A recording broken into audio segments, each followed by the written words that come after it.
Assalamualaikum warahmatullahi wabarakatuh. Alhamdulillahi rabbil alamin.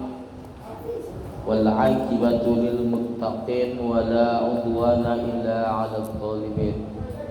Asyhadu an la ilaha illallah wahdahu la syarika lah wa asyhadu anna sayyidana Muhammadan abduhu wa rasuluh alladzi la nabiyya ba'dah. Allahumma shalli wa sallim wa karrim wa majid ala sayyidina wa nabiyyina wa syafi'ina wa dhufrina wa maulana Muhammad wa ala alihi wa sahbihi ajma'in. Amma ba'd, qala Allah ta'ala fi kitabil 'azim. Bismillahirrahmanirrahim. Yarfa'illahu alladhina amanu minkum walladhina utul ilma darajat. Qala Rasulullah sallallahu alaihi wasallam, man salaka tariqan yaltamisu fihi ilman sahalallahu lahu tariqan ilal jannah. Sadaqallahu al-azim wa sadaqa rasuluhu nabiyyil karim wa nahnu ala dhalika minasy syahidin wasyakirin walhamdulillahil alamin. Ibu-ibu yang dirahmati Allah, bersyukur kita kepada Allah dengan ucapan alhamdulillahi rabbil alamin. Banyak kita salawat dan salam kepada Rasulullah sallallahu alaihi wasallam. Mudah-mudahan insyaallah kita yang hadir pada sore hari ini adalah daripada umatnya yang mendapatkan syafaatul uzma yauma la yanfa' malun wala banun illa man atallaha biqalbin salim. Amin ya rabbal alamin. Ibu-ibu yang dirahmati Allah, kita hari ini sudah berada di hari yang ke 21, pada Jumat 17, 18, 19 Ahad, Senin 21 Dzulqa'dah 1443 Hijriah. Mari kita kejar terus kekurangan-kekurangan kita dalam hidup ini, tentunya beramal ibadah kepada Allah Subhanahu wa taala. Pertama tentunya kami mohon maaf atas keterlambatan. Ada tiba-tiba tadi WA dari grup adanya hari ini sidang daripada penyuluh. Jadi saya bilang sama Jah, kalau memang payah ya Selasa depan aja kita ngaji, saya bilang. Tak usah kita menunggu untuk hari pembukaan. Ya udah, saya insyaallah pada asar atau pas asar udah sholat sana saya usahakan. Jadi mohon maaf yang sebesar-besarnya. Nah ibu-ibu, tak apalah lama-lama kena mengingat waktu kita walaupun kita sudah sholat asar. Ada dalam sebuah hadis saya baca dalam kitab Nasahilul Ibad karangan Imam An-Nawawi Al-Bantani, dan sebagian juga mengatakan ini adalah perkataan Sayyidina Umar bin Khattab, khalifah yang kedua sesudah Sayyidina Abu Bakar Siddiq, khalifah yang pertama. Jadi dalam kitab Nasahilul Ibad, nasihat bagi hamba, kitab nasihat-nasihat bagi hamba, kita inilah yang langsung dikarang oleh Imam An-Nawawi Al-Bantani, juga perkataan Sayyidina Umar. Di situ kata Rasulullah, kiwamud dunya bi arba'atil asya, tegaknya dunia ini, kokohnya dunia ini, berdirinya dunia ini disebabkan 4 hal atau 4 golongan. Istilah lain supaya simpel, 4 pilar utama penopang tegaknya dunia. Begitulah kira-kira. Jadi dunia ini Bu tak semata-mata bisa berdiri. Memang betul dunia ini semua diatur oleh Allah Subhanahu wa taala pada zahirnya, ya, diatur oleh Allah Subhanahu wa taala. Lillahi ma fis samawati wal ar, apa yang ada di langit dan di bumi itu Allah yang mengaturnya. Dalam ayat lain tadi lillahi ma fis, dalam ayat lain inna fis samawati wal ar, apa yang ada di langit dan bumi Lillahi mulkus samawati wal ard. Apa yang ada di langit milik Allah. Jadi Allah semua mengaturnya. Tegak adanya dunia ini dan seisinya, adanya langit dan seisinya, adanya alam, ini semua adalah Allah yang mengatur. Tapi di samping itu semua, secara hidup secara jalur kemanusiaan, dunia ini bisa kokoh disebabkan 4 hal tersebut, kata Nabi. Yang pertama atau awaluha dalam hadis tersebut, bi'ilmil ulama. Jadi tetap kokohnya dunia ini, tetap berdirinya dunia ini adanya, ya. Kata Rasulullah adalah adanya hidupnya ilmu para alim ulama. Masih adanya lagi pengajian-pengajian di masjid, masih hidupnya taklim di musola, masih adanya kajian-kajian ilmu di tengah-tengah umat, baik itu melalui majlis perwiritan. Masih hidupnya kembali para ulama-ulama, para asatidz mengajarkan ilmunya sesuai dengan kajian. Jadi artinya apa? Kokohnya dunia ini selama masih berlangsungnya ulama-ulama atau alim ulama mengajarkan ilmunya di tengah-tengah masyarakat. Jadi kalau sudah tak ada lagi, Bu, masjid megah tapi kosong dari jamaah, masjid megah tetapi tidak ada lagi nilai-nilai keilmuan yang ada di tengah-tengah jamaah, maka itu sudah menjadi salah satu penopang dunia ini runtuh. Nah, kalau lah di musola kita ini kajian-kajiannya mungkin 1 kali se-Ahad atau se-Jumat ditambahlah. Kenapa? Karena kita perlu alim ulama. Perjalanan dunia ini, perjalanan bangsa Indonesia ini tidak terlepas dari yang namanya ulama. Betul, betul. Bahkan Jepang pernah saya ceritakan, Bu, begitu dibom kota Nagasaki dan Hiroshima, atau Hiroshima dan Nagasaki, ya, bom habis. Sebagian ada yang hidup, termasuklah mungkin para pemimpinnya. Dicari. Tapi apa pertama kali yang diperintahkan oleh pemimpinnya pada saat itu? Cari mana ada guru-guru yang sekarat, obati. Mana ada guru-guru, orang-orang pintar, orang yang cendekiawan yang hidup, selamatkan. Siapa sangka Jepang itu diprediksi ratusan tahun pasti akan mati, tapi dalam hitungan sesaat bisa bangkit. Bahkan lebih hebat dari Indonesia, Jepang. Betul, Bu? Betul tidak? Padahal Indonesia cuma dijajah Belanda, tak pernah dibom, sementara Jepang dibom. Dan ibu-ibu yang dimati Allah Subhanahu wa taala, maka hidupkan kajian. Beruntung kita hari ini di Tanjung Balai ini masih ada orang-orang alim ulama, ada majlis ulama. Karena mengapa Allah menjamin innama yakhsallahu min ibadihil ulama? Hanya saja orang yang paling takut dengan Allah daripada golongan hambanya, Bu. Allah menjamin hamba Allah ini banyak, berbagai macam golongan, berbagai macam latar belakang.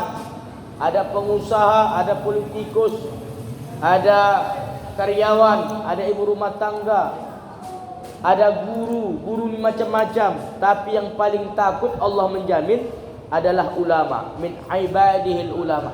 Yang paling takut, kalau kita dulu belajar di sekolah Arab, innamani terbatas ini, limited edition. Jadi tak semua hamba Allah ni yang takut sama Allah. Tetapi Allah menjamin ada golongan dari hambaku yang sangat takut kepadaku adalah ulama. Kenapa? Karena orang berilmu. Kalau ulama ni berbuat sesuatu atau ingin berbuat sesuatu, dia pasti tanya, yang kulakukan ni Allah ridho apa kagak? Mengapa? Sesuai dengan ilmunya. yang kulakukan ini sesuai tidak dengan tuntunan Allah? Allah ridho tidak? Mendatangkan pahala tidak? Maka inilah hebatnya ulama. Al-ulama, kata Rasulullah, pewaris para nabi. Orang alim ulama itu mewarisi nabi, ilmunya nabi. Ada pewaris nabi yang hari ini, Bu, hidup berdampingan dengan kita. Yang pertama adalah pewaris darahnya nabi, pewaris keturunan nabi. Ini pernah saya sampaikan, apa itu Ustaz? Para habaib, para habib, para sayyid, para syarifah yang ada pam di belakangnya. Ada As-Segaf, ada Al-Yahya, Induan, Asy-Syihab, seperti Habib Rizik Syihab. Ini pewaris nabi. Takkan putus ini, Bu, orang ini, Bu. Takkan putus, ya, nasab orang ini. Kemudian apa lagi? Pewaris ilmunya nabi, yaitu para ulama. Al-ulama warathatul anbiya. Para alim ulama itu adalah mewarisi ilmunya nabi.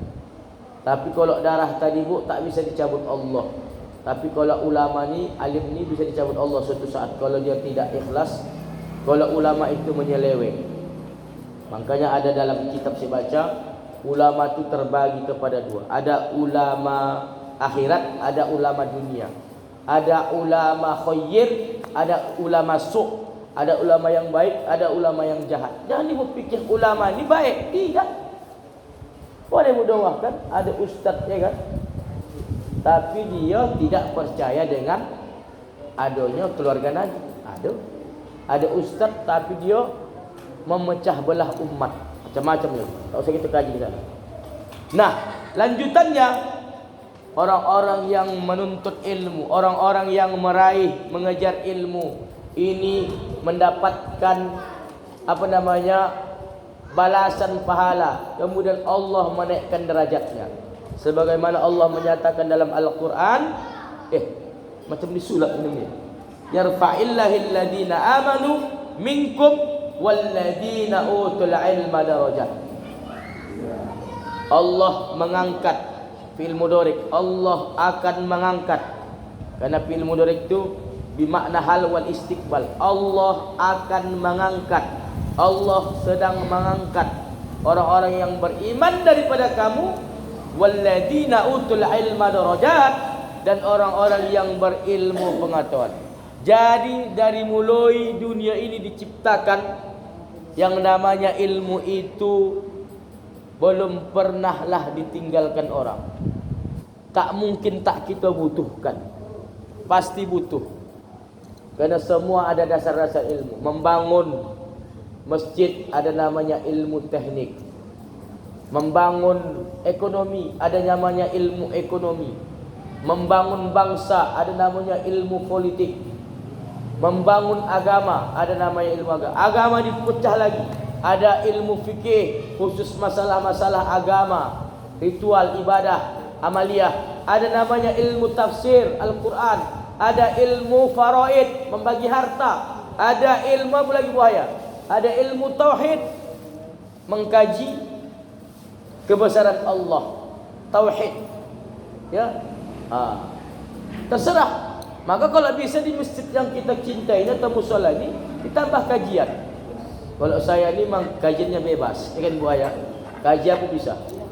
Apa ini, Bu? Ya, tambah kajian, bilang sampai KN. Ada kajian tauhid, ada kajian tafsir. Jadi ilmu ini harus. Kenapa? Karena ini salah satu penopang tegaknya dunia. Sering saya bacakan, man salaka tariqan yaltamisu filman, siapa yang melapangkan kakinya, langkahnya menuju suatu ilmu, maka sahalallahu lahu tariqan ilal jannah, Allah melapangkan jalannya menuju surga. Bahkan ketika kita datang menuntut ilmu, hadir menuntut ilmu, sampai ajal, fa idza jaa ajalum la yastakhiruna sa'atan wa la yastaqdimun. Tersenggol awak atau tersenggol apalah di jalan, tersenggol betoh nyondaknya, tapi tahan untuk kapalo sampai azal. Insyaallah surga bagiannya. Kenapa hadis mengatakan man kharaja fi talabil ilmi, siapa yang keluar menuntut ilmu dari rumahnya, ya, bahwa fi sabilillah, kalau dia mati dalam keadaan menuntut ilmu, ya, baik itu belum sampai dia ke tempat ilmu tersebut, masih dari rumah lagi, tertabrak dia sampai umurnya, maka dia dihitung mati fisabilillah. Luar biasa. Maka bukan main-main ini. Maka mudah-mudahan insya-Allah kajian-kajian, taklim-taklim itu kalau bisa kita tingkatkanlah. Karena berdasarkan hadis tadi, ini termasuk adalah bagian daripada hidup di dunia ini atau penopang tegak ini. Yang kedua, bi'ad'al umara, kata Rasulullah dalam kitab Nasahilul Ibad. Apalagi syarat kedua penopang dunia ini tetap berdiri adanya. Ya. Tadi hidupnya ilmu ulama.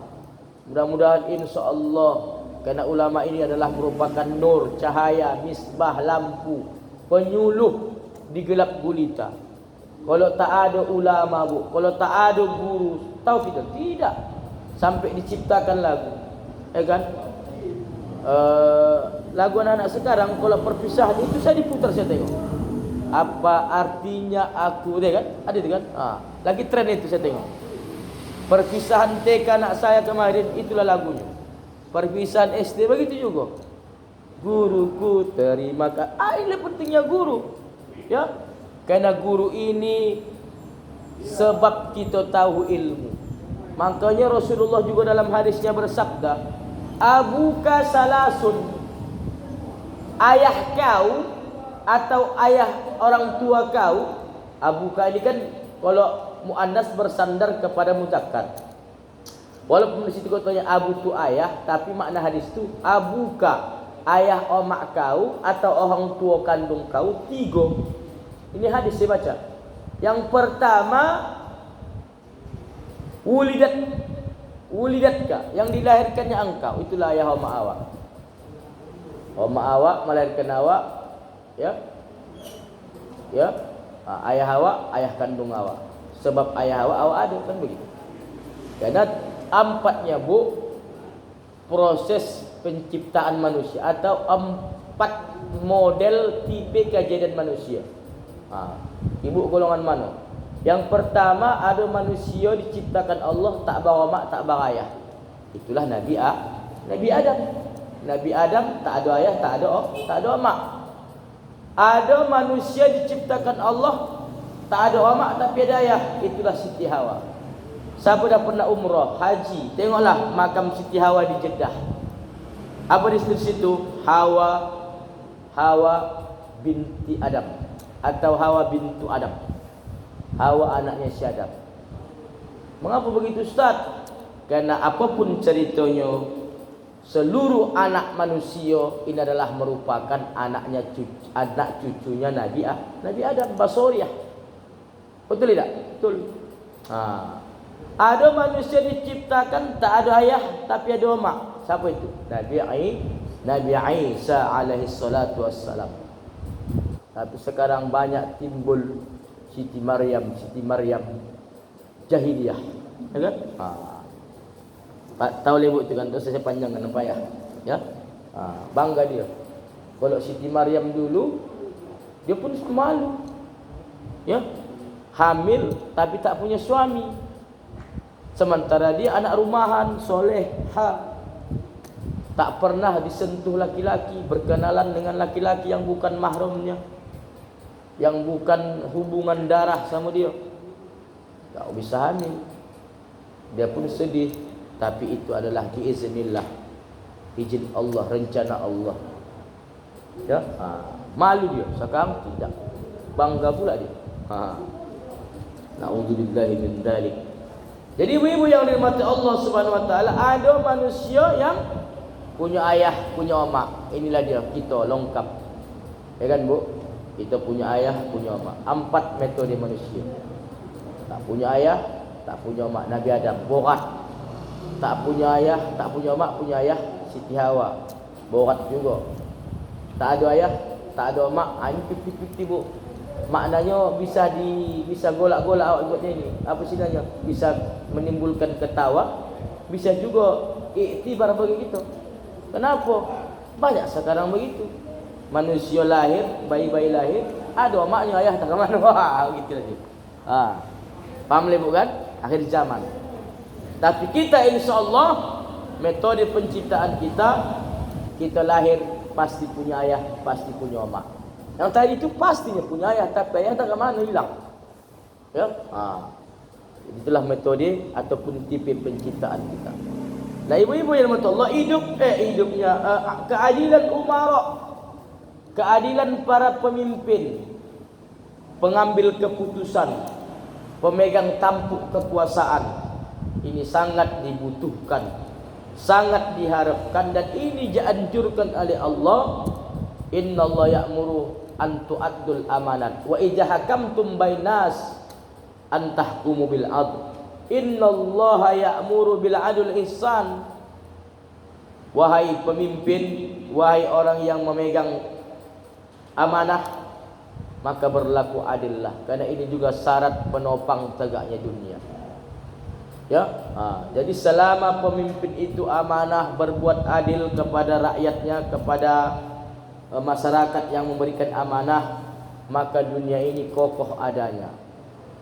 Maka Allah juga memberikan jaminan kepada pemimpin, siapapun itu. Pemimpin ini tanpa kecuali, baik itu pemimpin yang berada di pusat daerah, bahkan pemimpin keluarga sendiri, yaitu seorang ayah. Kalau meninggal suami, istri mengambil kendali. Karena kata Rasulullah, kullukum ra'in wa kullukum mas'ulin ar-ra'iyah. Setiap kamu atau tiap-tiap kamu pemimpin. Minimal yang kita pimpin siapa? Diri kita. Kita ni memimpin diri kita, bu. Kita pimpin diri kita, panca indera tubuh kita ni.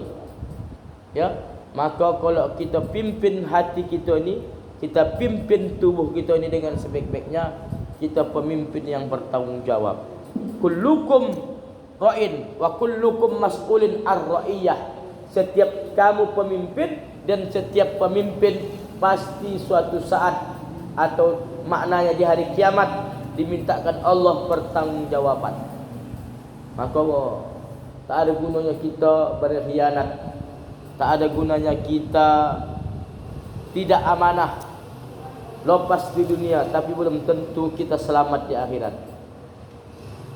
Maka Allah memberikan jaminan kepada pemimpin-pemimpin yang taat. Sab'atun yuzilluhumullah yauma la dhillah illa dhilluh. Ada 7 golongan, bu, yang kata Rasulullah mendapatkan naungan nanti di hari kiamat, yang tak ada naungan kecuali dengan Allah. Termasuklah dalam 7 golongan tersebut al-imamul adil, pemimpin yang adil. Termasuk juga imam di muka ni harus adil, jangan tak adil. Ya, dia tahu menjaga situasi dan kondisi, dia paham situasi dan kondisi, bukan egois. Sesuaikan. Kalau subuh bolehlah panjang surah, kalau maghrib jangan. Mungkin ada yang belum makan, ada yang sudah janji sama orang. Ya, gitu dia. Zikir jangan panjang-panjang. Udah itu sujud tu, kalau kami mengaji sama Ustaz Sahlan, ini seorang imam, kalau dia lama sujudnya, mohon maaf ya, dia harus minta izin sama jamaah. Maka saya kalau imam tak mau saya sujud lama, sujud terakhir. Dalam hadis, dalam kajian kami baca sama Ustaz Sahlan, ya, kalau topat perempuan minta izin ke rumah lakinya dulu. Pak, izin bapak kang istri bapak aku bawa sujud lama, izin baru boleh sujud lama. Sampai begitulah ibadah itu dijaga. Ini kajian kami sama Ustaz Sahlan, memang ada hadisnya. Bukan bukan sodap-sodap jadi imam ni, bu. Bukan anda hati awak. Apalagi kalau ada jamaah perempuan. Kalau laki-laki tak masalah. Ya. Jadi ibu-ibu yang dirahmati Allah Subhanahu wa taala, itulah pentingnya ilmu tadi. Supaya tahu dia kita seluk-beluk ibadah yang kita kerjakan itu. Tahu kita rukunnya, syaratnya, sunnahnya, dan lain sebagainya. Nah, hidupnya keadilan umara, keadilan pemimpin itu mendapatkan jaminan dari Allah. Ya, akan nanti mendapatkan naungan. Tak ada naungan kecuali Allah di hari kiamat. 7 golonganlah yang cuma mendapatkan bonus. Salah satunya kata Rasul adalah al-imamul adil, pemimpin yang adil. Ya, terhadap rakyat. Dalam hadis yang lain juga saya baca, nanti di hari kiamat ada 6 golongan, kata Rasulullah, yang tidak akan dipandang oleh Allah. Kalau tadi jangankan dipandang, bahkan mendapatkan naungan, 7 golongan.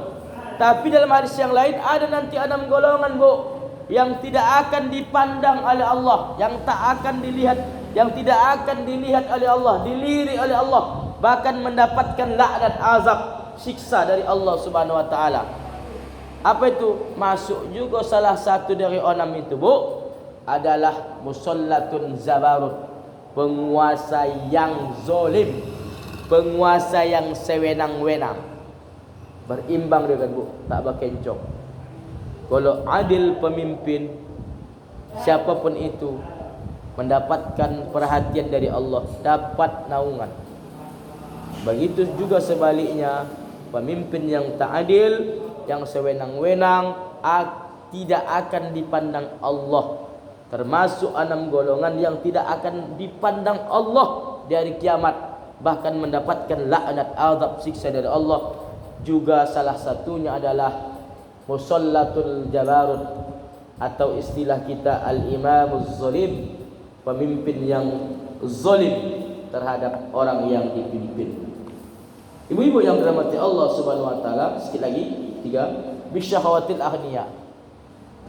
Penopang ketiga, pondasi ketiga agar dunia yang kita lihat sekarang ini tegak adanya, kokoh adanya, hingga sampai saatnya tiba. Apa itu? Kiamat, kiamatul dunia, kiamat dunia.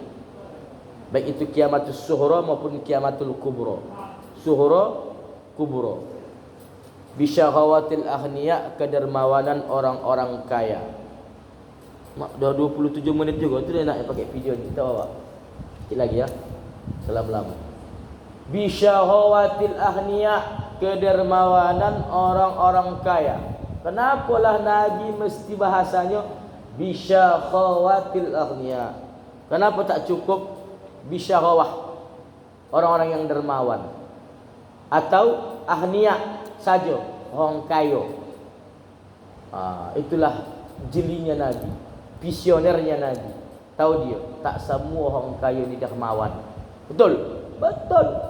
Ada orang kaya yang pelit, medit, kedekut, bakhil. Ada. Ada orang kaya yang tidak mau menyalurkan hartanya, itu korun. Korun. Ada penguasa yang zalim, itu Fir'aun. Ya. Ada orang kaya yang tak mau menyalurkan hartanya, ada korun, ditimbun. Takut saja dia berkurang hartanya. Jadi bisyahawatil aghniya, kedermawanan orang-orang kaya, orang-orang yang diberikan Allah, dititipkan Allah harta kepada mereka. Mereka dermawan, suka membantu, suka menolong. Ini termasuk pondasi ketiga, atau salah satu pondasi dari 4 pondasi pilar syarat berdirinya sebuah bangsa, syarat tegaknya sebuah negara yang ada di dunia ini. Termasuklah Indonesia yang kita cintai. Ya, banyak yang kaya, banyak tapi pelit. Maka Rasulullah menggaransi bisyahawatil aghniya, orang-orang kaya yang dermawan, atau kedermawanan orang-orang kaya. Maka Bu, dalam Wasiatul Mustafa saya baca kitab karangan Abdullah Asy'arani, orang kaya yang dermawan atau orang dermawan ini, ada juga dermawan tak palah kaya. Tapi kalau makna dermawan ini biasanya orang yang berduit lah sikit, itulah. Beda pemurah ya. Karena dermawan nama, dermawan. Pasti orang yang suka menderma, ya kan? Wan tu orang yang suka menderma, ya kan? Tentunya ada sama dia. Kalau tak sama dia, cuma nak menderma. Ini nak bangun masjid, malah persumbangan kita dari aku 100 sak semen, namanya dermawan. Ya, orang yang suka menderma. Ya, bahasa Indonesianya. As-Sahiyun, kata Rasulullah ketika dia memberikan wasiat kepada Sayyidina Ali dalam kitab tersebut. Ya Ali, Kata Rasulullah, ya Rasulullah, apa ya Rasulullah? As-sahiyun, orang yang dermawan. Dalam hadis ni ataupun dalam percakapan ni tak masuk niat, tapi dermawan. Berarti ada peluang untuk orang yang tak mesti kaya. Qaribun minallah, dekat dengan Allah. Wa qaribun min rahmah, dekat dengan kasih sayang Allah. Wa ba'idum min azabih, jauh dari azab mara bahaya bencana ya Allah Subhanahu wa taala. Jadi orang yang dermawan itu, Bu, dekat dengan Allah, dekat dengan kasih sayang Allah, jauh dari rahmat Allah. Begitu juga sebaliknya yang saya bilang tadi, al-bakhil, orang yang bakhil, ya Ali kata Rasulullah, orang yang pelit, kedekut, jadah suruh kita. Ba'idun minallah, jauh dari Allah, wa ba'idun min rahmah, jauh dari rahmat. Wa qaribun min adabih, dekat dengan azab. Kebalikannya lah, Bu. Orang kaya yang dermawan, atau orang yang suka dermawan, atau orang yang punya sifat dermawan, dekat dengan Allah, dekat dengan kasih sayang Allah, perhatian Allah, jauh dari azab Allah. Titik. Orang yang bakhil sebaliknya, orang yang pelit, tak mau bersedekah, padahal ada, jauh dari Allah, jauh dari rahmatnya, kasih sayangnya, perhatiannya, sangat dekat dengan azab Allah. Ini senada dengan hadis Nabi, as-sadaqah tudfi'ul bala. Sedekah itu penolak bala. Pernah saya ceritakan kan, ada seorang suami istri yang dia sedekah subuh tapi tak sekaligus antar tabungnya, masukkan dalam celengan, diantarlah. Karena namanya sedekah subuh. Dia ingin perfect, diantar pun di waktu subuh. Kan begitu. Lokasi yang diantar juga jauh, ya kan? Membutuhkan perjalanan. Berjalanlah mereka mengenai kendaraan subuh. Pendek cerita, terjadi kecelakaan beruntun di jalan yang dilintasi mereka. Mereka termasuk kena terlibat, ada mobil apa itu yang remblong. Dia menabrak seluruh pengendara, termasuk suami istri ini. Ya, keretanya hancur, tapi tabung ataupun kumpulan impak subuh ni yang 2.000, 5.000 dimasukkannya, hendak diantarnya ke suatu tempat, ada membilang ke masjid, ada membilang ke musola, begitulah. Ya, begitu ditengok uang ni tak berserakan, ibu ni selamat. Begitu ditanya, mengapa selamat orang ibu? Kami tadi mengantarkan inilah, betul. Ini sedekah subuh kami, impak subuh kami, per bulan kami antahkan. Masya Allah, luar biasa. Nah, ibu-ibu yang mata Allah, jadi orang yang dermawan itu juga kata Rasulullah sangat menjadi perhatian Allah.